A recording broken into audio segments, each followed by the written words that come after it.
Orchis, a doll with no soul, granted transient intelligence, a creation of a master puppeteer. The first words this living doll hears upon her creation. Orchis, yes, your name is Orchis. It's the flower she loved so much. The voice of her master, the one who gave her life, a genius that created golems with a breath of temporary life. Unsure whether he may have truly created a soul with the creation of Orchis, something that had challenged the limits of his very existence, a challenge against himself, using forbidden technology and the black arts. The king of the land had made Orchis into a weapon, something her master had never wanted for her. Thrashing in rage, her master yelled, "The king, damn him! Why did he make you into a weapon?" He never imagined something he created would bring misfortune upon others, shaking his head in regret, searching for answers when there were none to be found, to take responsibility for his actions, as to redeem himself. Orchis' master immersed himself in his research. Her master only wished never to see her cry, and for her to live happily forever. His research was complete, his mission over. Packing his belongings, he would farewell his greatest creation. Orchis, I must go. If this is my fate, so be it. I will likely never see you again. I will never return to this place. I'm sorry. Turning away from her, accepting his imminent demise, Orchis was left only her master's ring, a memento of his past, entrusting the ring to her.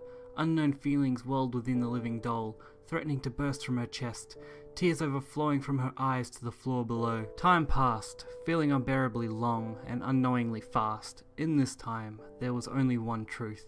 The bond that she shared with her master had been irrevocably cut, never to be mended again.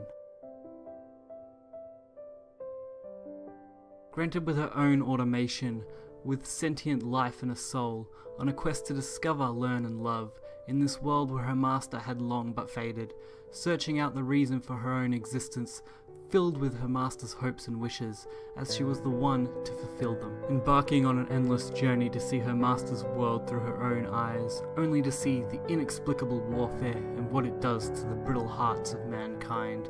Warfare that steals your life away, while also being the machine that spins the thread of life.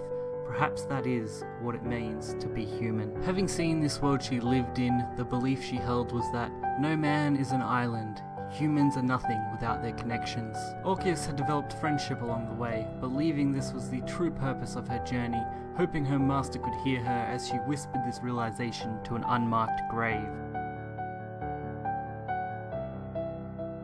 Zwei, a replica of Orchis created by Liam Marionette Master. Zwei is considered an inferior copy of Orchis, lacking emotions and heart. Liam, jealous of Orchis' genius master, tried replicating his work, creating Zwei as his tool, creating a puppet that would never question his command, killing all he would name. Zwei believed herself the perfect creation, acquiring her own beating heart, thinking highly of her master in every regard. Any who would stand against her master were met with Victoria, a present that her master Liam had made her. Upon fighting her sister, Zwei came to a breaking point, realizing herself a replica of Orchis, and being considered a failure, although she denied those facts and continued believing she was the perfect creation. That was until her defeat. Liam had called Zwei an inferior to the original, words that cut deep in her beating heart, sending her into a frenzy, believing that the world had no place for her.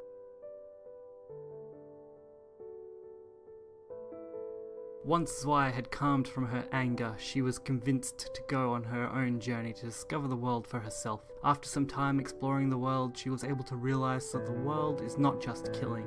Being able to think for herself, she was no longer afraid of Liam's words, having found the same emotions her sister held. Both Orchis and Zwei, living dolls, sisters, created by different masters, both possessing true emotion, and whether or not they have souls, one thing is sure to be true. Both found what it means to be truly human.